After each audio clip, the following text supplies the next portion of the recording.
Hello trainees, मैं नितेश कुमार सिंह, प्रवक्ता, रचना, शिक्षक एवं प्रशिक्षण केंद्र Jaunpur, TED SEHI semester second, theory paper number 8, जो कि आपका fundamentals of speech and speech teaching है। इस पेपर के अंतर्गत आज हम लोग यूनिट 3.2 का अध्ययन करेंगे, जो कि prerequisites for normal speech and language development है, जिसका हिंदी में अर्थ सामान्य वाणी और भाषा विकास की पूर्व आकांक्षाएं या आवश्यकताएं। तो टेनिस, आज इस यूनिट के अंतर्गत हम लोग देखेंगे कि सामान्य वाणी और भाषा विकास के पहले कौन कौन सी आवश्यकताएं बच्चे में होनी चाहिए, ताकि बच्चे का जो है वाणी और भाषा विकास उचित तरीके से हो सके। बच्चे जन्म से लेकर वयस्क जीवन तक क्रमबद्ध और व्यवस्थित प्रक्रिया द्वारा वाणी और भाषा का विकास करते हैं या होता है। बच्चे में जन्म से लेकर वयस्क जीवन तक क्रमबद्ध और व्यवस्थित प्रक्रिया द्वारा वाणी और भाषा का विकास होता है। वाणी और भाषा का अर्जन जन्म के समय से ही शुरू हो जाता है। जन्म के समय शीघ्र रोने से लेकर सुसंगठित वाक्यों के प्रयोग तक होता रहता है।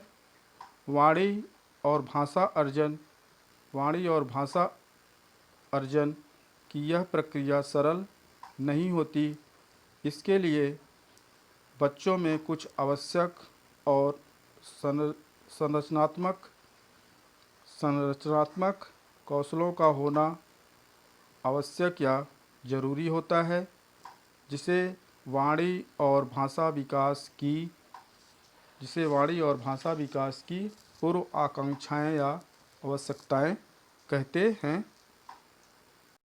तो ट्रेनीज, जिसे वाणी और भाषा विकास की पूर्व आवश्यकताएं कहते हैं।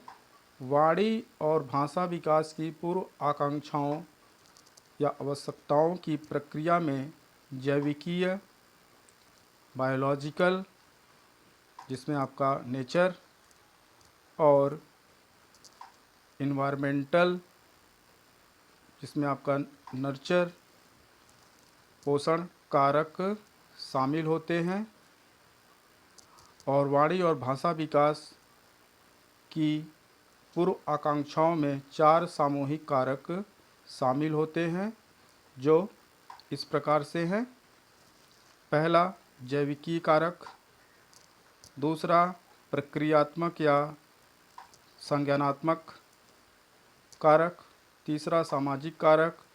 और चौथा, भाषाई आधार का कारक शामिल होते हैं। तो इन 4 कारकों के माध्यम से ही जो है वाणी और भाषा विकास की प्रक्रिया संपन्न होती है। और यही जो है इसी का क्रियात्मक जो रूप है, वही जो है वाणी और भाषा विकास की पूर्व आवश्यकताएं कहलाती हैं। तो टेनिस, वाणी और भाषा विकास में जैविकी और पर्यावरणीय कारक बहुत महत्वपूर्ण होते हैं। तो वाणी और भाषा विकास में जैविकी, बायोलॉजिकल और इन्वायरमेंटल जो फैक्टर्स हैं वो बहुत ही महत्वपूर्ण होते हैं, क्योंकि जैविकीय, जैसा कि नाम से ही संदर्भित हो रहा है कि जैविकी जो है बायोलॉजिकल, तो बच्चे की या मनुष्य की जो भी आंगिक संरचना है, तो आंगिक संरचना का जो कार्य है वो कार्य ठीक तरीके से हो रहा है, नहीं हो रहा है, ये इन सब चीज़ों का अध्ययन हम जैविकी फैक्टर के अंतर्गत करते हैं। और यदि सभी अंगों का सुचारू रूप से विकास हुआ है, तो पर्यावरणीय कारक या समाज में बच्चा भाषा किस प्रकार से सीखता है और उसका भाषा जो वाणी और भाषा है उसका विकास पर्यावरणीय कारक के माध्यम से होता है। तो टेनिस भाषा और संप्रेषण विकास की पूर्व आकांक्षाएं। तो वाणी और भाषा या भाषा और संप्रेषण विकास की पूर्व आकांक्षाएं। तो संप्रेषण के क्रम में भाषा सीखने और भाषा उपयोग करने की प्रक्रिया शामिल होती है। तो टेनिस भाषा या संप्रेषण के क्रम में भाषा सीखने और भाषा उपयोग करने की प्रक्रिया शामिल होती है और संप्रेषण के लिए व्यक्ति में निम्नलिखित कौशल और क्षमताओं की आवश्यकता होती है। ये वाणी और भाषा विकास की पूर्व आकांक्षाएं सामान्य और श्रवण दिव्यांग बच्चे दोनों के लिए महत्वपूर्ण होते हैं।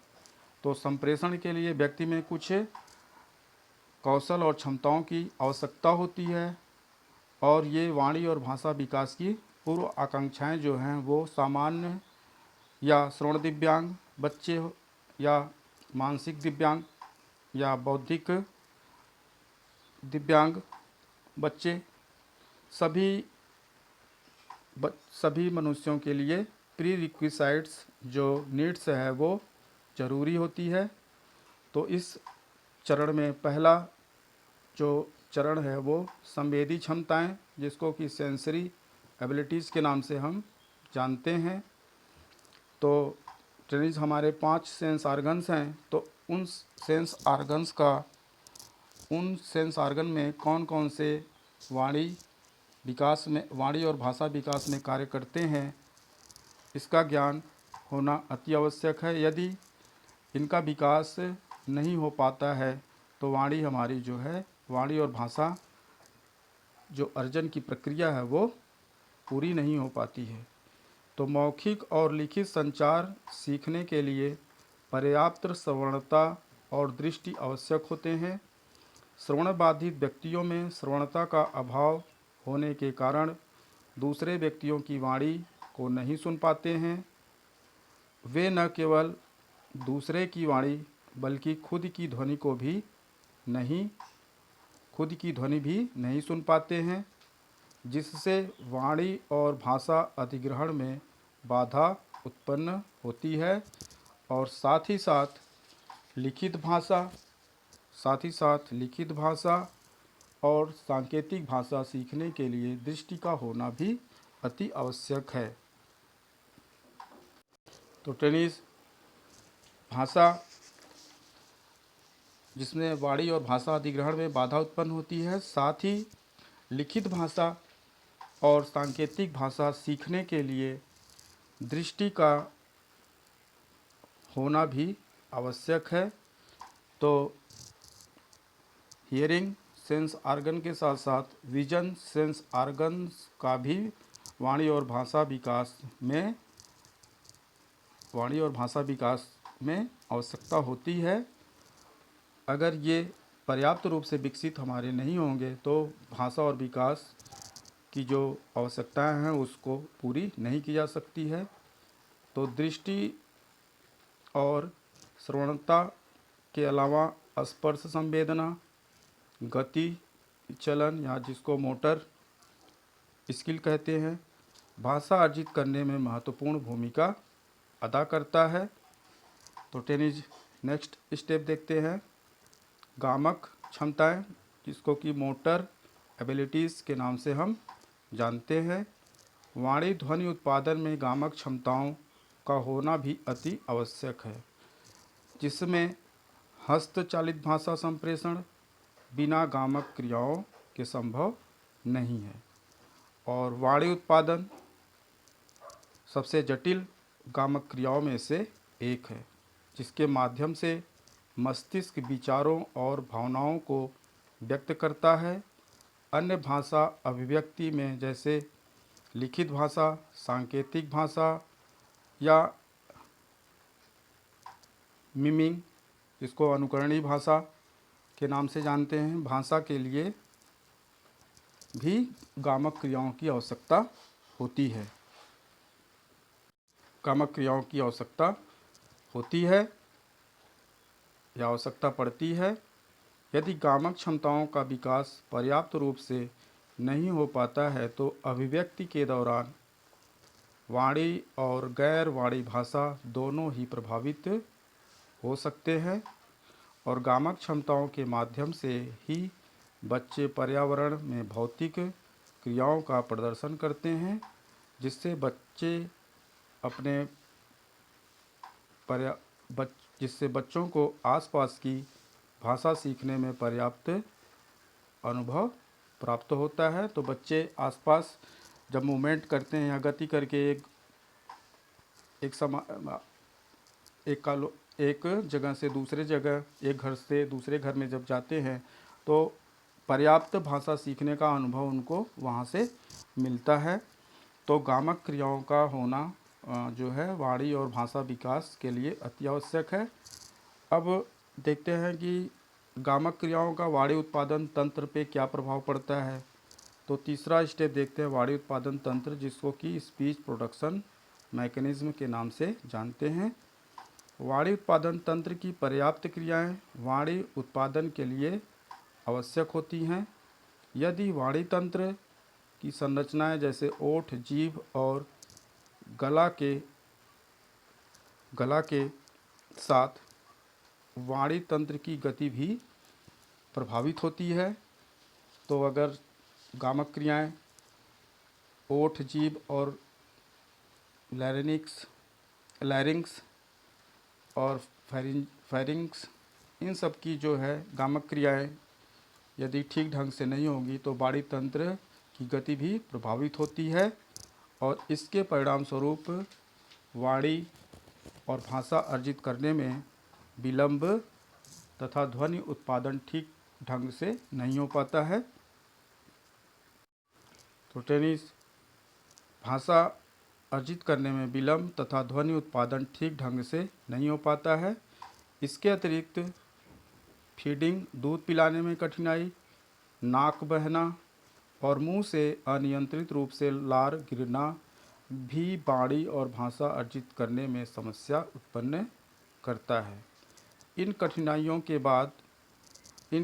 के बावजूद कई बार हम वाणी तंत्र के प्रतिपूरक या क्षतिपरक गति के कारण स्पष्ट रूप से वाणी उत्पादन करने का प्रबंध करते हैं।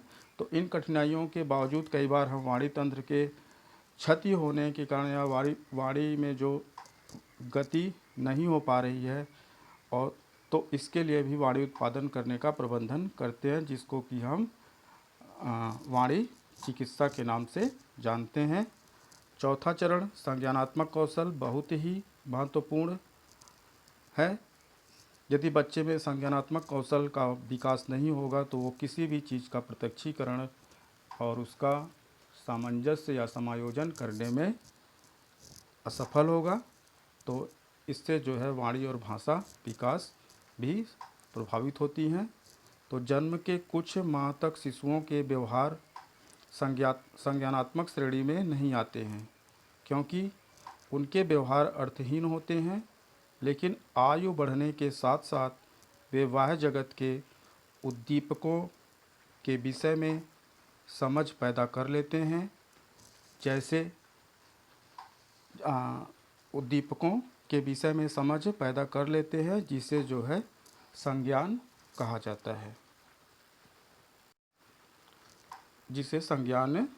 जाता है, संज्ञान चेतना युक्त प्रक्रिया है जिसमें स्मृति, कल्पना, प्रत्यक्षीकरण और समस्या समाधान की विशेषताएं शामिल होती हैं।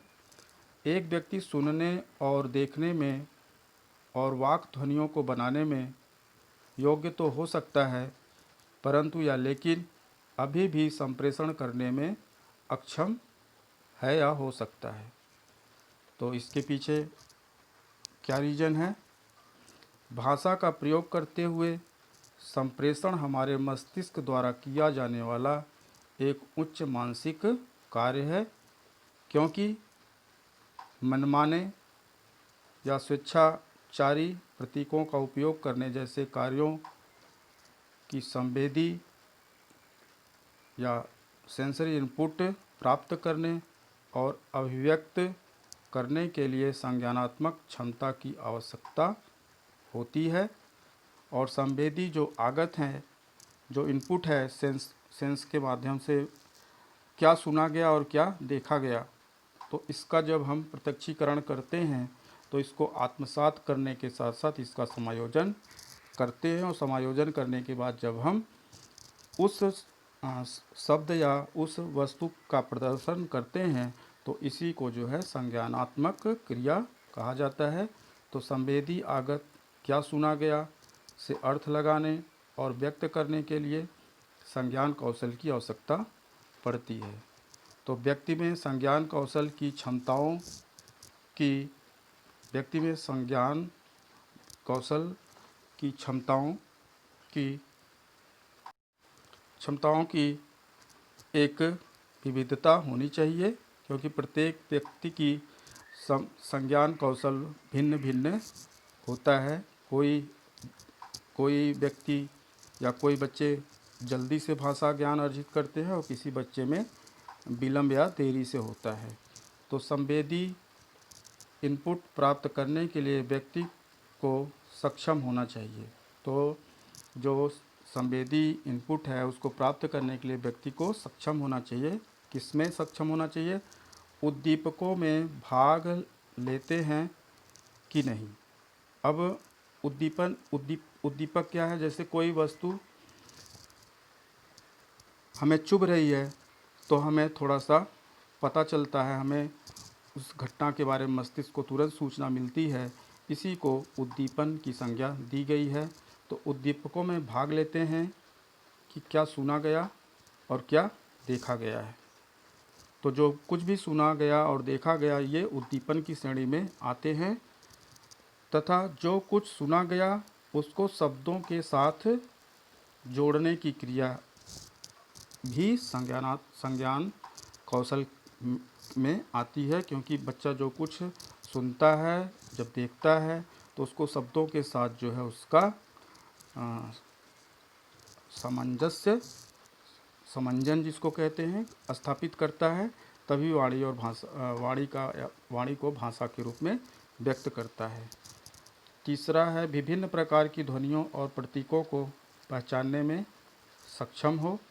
तो कौन सी ध्वनि किस व्यक्ति की है, कौन सी ध्वनि किस व्यक्ति की है, या और बहुत सारे सिंबल को या जो प्रतीक हैं उसको पहचानने में जब सक्षम हो जाता है तो इन सब के माध्यम से उसका संज्ञानात्मक क्षमता में वृद्धि होती है। जब संज्ञानात्मक क्षमता में वृद्धि होती है तो बच्चे में वाणी और भाषा विकास जल्दी होता है।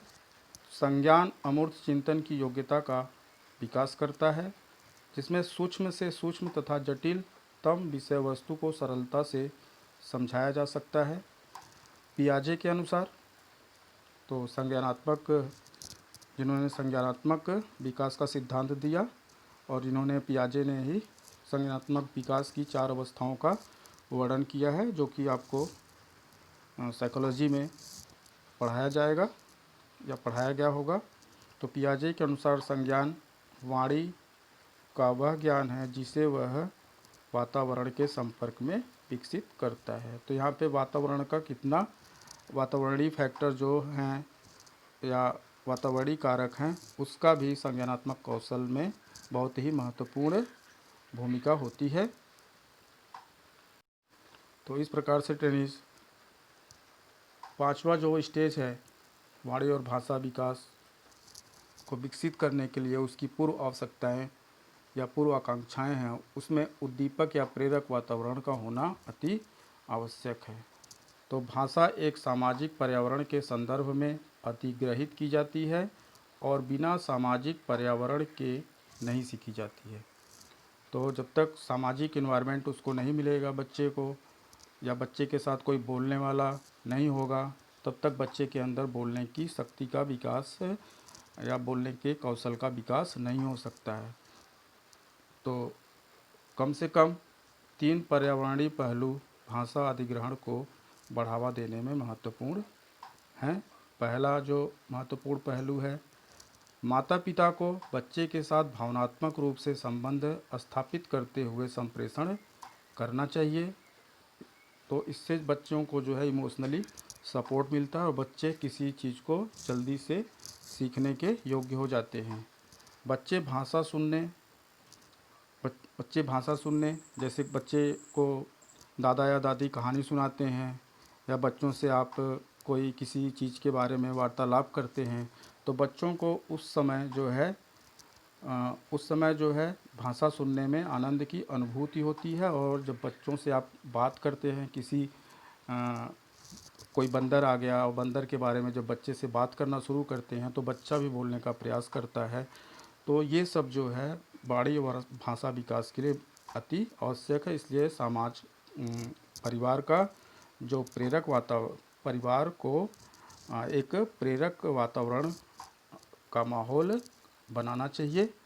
एक बच्चे को बातचीत के दौरान वाक्यों में बदलाव करना सिखाना चाहिए। तो कैसे जो है बच्चे को जब वाणी और भाषा का विकास करते समय बच्चे को बातचीत के दौरान वाक्यों में बदलाव करना सीखना चाहिए, जो कि आप फर्स्ट सेमेस्टर के लैंग्वेज और कम्युनिकेशन में देखे हैं कि सिंपल से कॉम्प्लेक्स से कंपाउंड और भी हैं, प्रश्नवाचक, सामान्य कथन और नकारात्मक वाक्यों में बदलाव करना बच्चों को सिखाना चाहिए। दूसरा महत्वपूर्ण पहलू, कम से कम एक व्यक्ति द्वारा परिवार में सरल और अच्छी तरह से भाषा का प्रयोग। यदि परिवार में कोई व्यक्ति सरल और अच्छी तरह से भाषा का प्रयोग करता है तो बच्चा उस वयस्क की तरह बोलने की कोशिश करता है जिसमें सार्थक शब्द, सुर, लहर इत्यादि ध्वनि का उत्पादन करता है। तो परिवार में वयस्क को साधारण वाक्य और धीरे धीरे भाषा को बोलना चाहिए ताकि बच्चा आसानी से भाषा को समझ और ग्रहण कर सके। तीसरा उद्दीपक या प्रेरक इन्वायरमेंट है। पहलू यह है कि बच्चे को संप्रेषण करने का अवसर प्रदान करना चाहिए। बच्चा जो कुछ कहना चाहता है उसमें बच्चे की मदद करनी चाहिए। तो कभी कभी बच्चा किसी शब्द को बोलना चाहता है तो बार बार इतना खुश होता है कि वो शब्द उसके मुख से नहीं निकल पाता है। तो माता पिता या जो भी उनसे कन्वर्सेशन कर रहे हैं उनको आगे वाले शब्द को बोलने में बच्चे की मदद करनी चाहिए। तो इसका तात्पर्य यही है, यदि बच्चे को संप्रेषण का अवसर नहीं दिया गया तो वह निश्चित ही भाषा प्रयोग करने में सक्षम नहीं हो सकेगा। जब सक्षम नहीं हो सकेगा तो वाणी और भाषा का विकास नहीं हो सकता।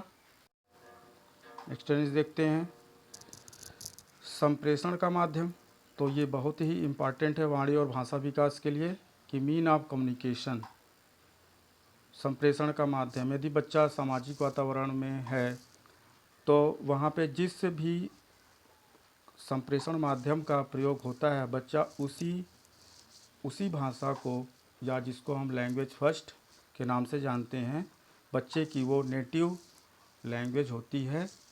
और एक बच्चे को अपनी इच्छाओं, ज़रूरतों, भावनाओं का संप्रेषण करने के लिए एक माध्यम होना चाहिए। जैसे बच्चे को हम जंगल में छोड़ देते हैं तो बच्चे का संप्रेषण जो है वो संप्रेषण का माध्यम जो है वो जानवरों की तरह आवाज़ों को, उनके व्यवहारों को जब समझेगा तो उसी प्रकार से वो ध्वनि निकालेगा। या मौखिक भाषा, हस्त भाषा या सांकेतिक भाषा हो सकती है। किसी भी अन्य बच्चे के साथ बच्चे को संप्रेषण करने के लिए संज्ञानात्मक कौशल की आवश्यकता होती है। जब तक बच्चे में संज्ञानात्मक कौशल का विकास अच्छी तरीके से नहीं होगा तब तक बच्चे में वाणी और भाषा विकास जो है वो देरी से हो सकता है। इसलिए बच्चे को हमेशा जो है, कभी कभी बच्चों को दादा और दादी अमूर्त कहानियाँ जब सुनाते हैं तो बच्चा उसको इमेजिन करता है तो उसका फिर प्रत्यक्षीकरण करता है। प्रत्यक्षीकरण करने के बाद उसका सामंजस्य और समायोजन बैठाता है तो वो फिर दूसरे के सामने भी उसी तरीके से वाणी और भाषा को व्यक्त करता है। तो टेनिस इस प्रकार से वाणी और भाषा विकास के लिए पूर्व आकांक्षाओं की ज़रूरत होती है, जो कि एक लंबी जटिल प्रक्रिया है। एक बच्चे को भाषा की समझ और भाषा का प्रयोग करने के लिए अधिक समय की और पर्याप्त अनुभव की आवश्यकता होती है। यदि वाणी और भाषा विकास की पूर्व आकांक्षाएं प्रभावित होती हैं तो इसका प्रभाव वाणी और भाषा विकास के अर्जन में देखा जा सकता है। तो इसका प्रभाव वाणी और भाषा विकास में देखा जा सकता है। तो इसका विकास जो है प्रभाव वाणी और भाषा विकास के अर्जन में देखा जा सकता है। तो टेनिस आज जो है हम लोगों ने जो है यूनिट 3.2 जो कि सामान्य वाणी और भाषा विकास की पूर्व आवश्यकताएं क्या क्या होनी चाहिए, इसका अध्ययन हम लोगों ने किया। तो इसका अध्ययन करने के पश्चात आप लोगों को 2 प्रश्नों का उत्तर लिख करके टीचर्स ट्रेनिंग सेंटर के व्हाट्सएप ग्रुप पर भेजना है, और जिससे हम लोगों को उचित फीडबैक मिल सके। तो टेनिस प्रश्नों को नोट करिए। पहला प्रश्न है टेनिस, वाणी और भाषा विकास की पूर्व आकांक्षाओं से क्या तात्पर्य है? वाणी और भाषा विकास की पूर्व आकांक्षाओं से क्या तात्पर्य है? प्रश्न नंबर 2, वाणी और भाषा की विकास में पूर्व आकांक्षाओं की उपयोगिता बताइए। तो इन दोनों प्रश्नों का उत्तर लिख करके टीचर्स ट्रेनिंग सेंटर के व्हाट्सएप ग्रुप पर भेज दीजिए ताकि फीडबैक मिल सके। धन्यवाद।